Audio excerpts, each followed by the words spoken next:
lagi dengan saya Teddy Wahyono. Jadi kali ini saya akan mengulas sedikit ya tentang salah satu keris yang ibaratnya tingkatannya yang tertinggi ya dalam perkerisan, yaitu keris dapur Nogososro. Mungkin akhir-akhir ini teman-teman sering mendengar ya tentang keris Nogososro. Kenapa dulu bisa tercipta jadi keris Nogososro? Kalau untuk filosofinya sendiri, saya rasa teman-teman sudah banyak yang tahu ya. Nogososro atau Nogo Sisik Seribu itu filosofinya jadi itu diharapkan nanti itu si pemegang pusaka Nogososro tersebut, yaitu sang penguasa, itu bisa mengatasi berbagai masalah yang timbul di negerinya, yaitu Majapahit saat itu ya. Dan ada ornamen Kidang Kincono juga ya. Jadi itu memang itu lambang kesejahteraan Kidang emas itu. Jadi artinya apapun kebijakan raja harus bisa menyejahterakan atau menciptakan kemakmuran bagi rakyatnya. Gitu loh. Nogososro sendiri untuk looknya itu ada yang look 13, ada yang look 11. Nah, ini adalah keris Nogososro milik saya ya, milik saya. Ini milik saya. Nah, ini saya akan mengingatkan sekilas dari bagaimana pusaka dapur Nogososro ini bisa tercipta. Nah, jadi ini memang dilatar belakangi situasi kerajaan Majapahit saat itu yang bisa dibilang dalam keadaan prihatin.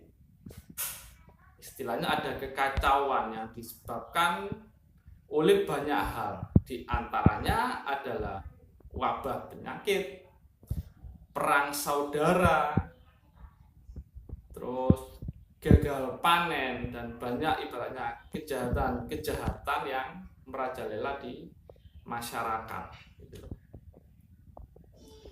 Nah, untuk mengatasi hal ini, jadi sang raja saat itu, jadi itu kalau di naskah yang tertulis itu Brawijaya 5 ya saat itu ya, itu mengumpulkan pejabat-pejabat kerajaan dan orang-orang penting yang dianggap mumpuni.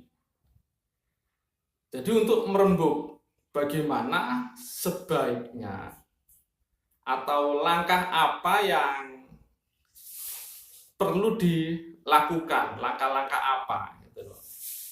Dari hasil rembukan itu, jadi beberapa komponen pemerintahan saat itu salah satunya adalah usulan. Itu saatnya Majapahit memiliki pusaka baru dengan harapan pusaka tersebut itu mampu memberikan kekuatan kepada raja. Jadi untuk mengatasi berbagai permasalahan yang timbul di negeri Majapahit saat itu. Sekaligus diharapkan juga bisa mengembalikan kemakmuran dan kesejahteraan bagi rakyatnya.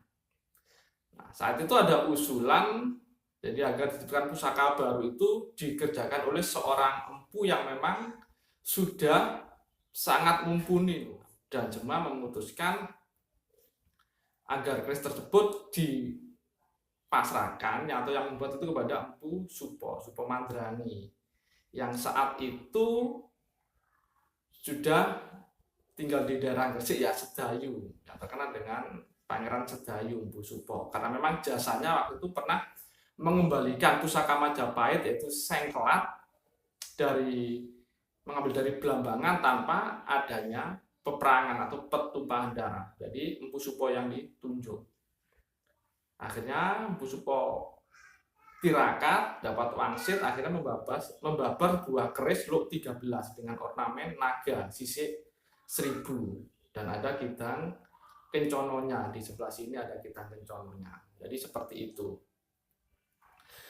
Nah, terus hubungannya dengan situasi saat ini itu apa gitu loh.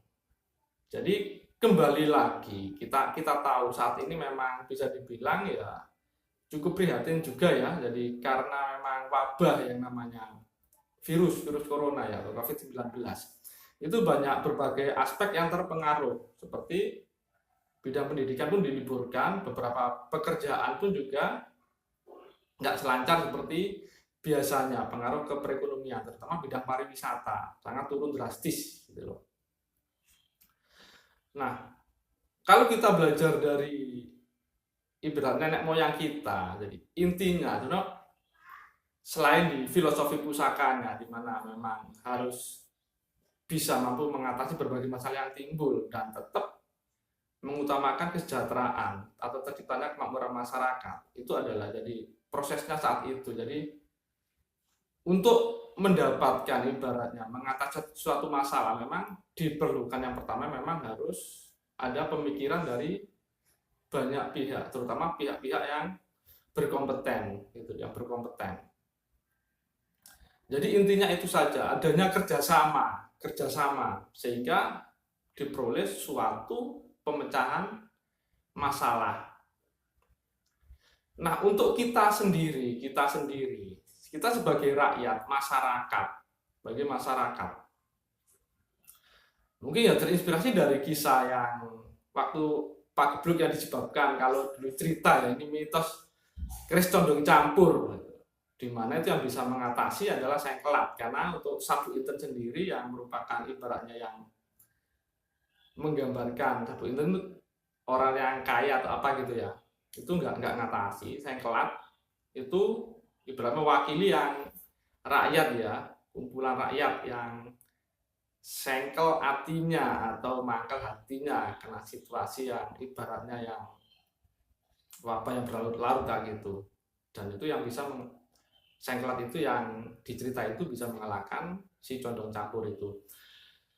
Nah, kita sebagai masyarakat, jadi kita juga harus bekerja sama ya, mendukung jadi apapun ibaratnya kebijakan dari pemerintah kita, terutama untuk diri pribadi ya. Kalau dari salah satu empu di Paguyuban Condro Aji Nusantara, Empu Sepo, itu memang berpesan. Jadi ini memang bisa jadi merupakan Pak Gebluk yang datanya cepat, nanti perginya juga cepat. Dan beliau juga bilang, jadi untuk wabah ini, corona ini terminalnya di Tenggak, istilah dalam artian jadi corona itu yang masa inkubasinya 4 hari itu di tenggorokan kita. Jadi kita memang perlu menjaga kebersihan mulut, misal dengan sikat gigi dan sikat lidah ya, dikerik lidahnya sampai bersih gitu loh. Terus rajin cuci tangan, terutama setelah kita keluar rumah, beraktivitas cuci tangan. Bagi yang muslim lebih rutin berwudu itu. Dan hindari atau minimalisir ya, jadi kontak dengan lingkungan atau orang luar. Jadi istilah kenapa kok ngumpul-ngumpul itu disarankan tidak dilakukan, karena itu kalau ada yang terjangkit itu menyebabnya bisa cepat kalau dalam kondisi ngumpul. Jadi sebenarnya cuma itu aja dari diri kita pribadi dulu, Jadi kita kerja sama jadi agar perkembangan virus atau wabah ini bisa ditekan seminimal mungkin. Dan terakhir bagi yang memiliki pusaka Nogososro, apapun dari era apapun maksudnya, mau Kamardika mau Sepo itu. Jadi mohon juga berdoa kepada Yang Maha Kuasa ya, kepada Gusti Allah. Jadi agar berbagai masalah yang timbul bisa teratasi dan rakyat kita bisa kembali baratnya ke kesejahteraan atau kemakmuran. Itu aja. Jadi sekian dari ulasan saya tentang pusaka Nogososro ini, semoga bermanfaat.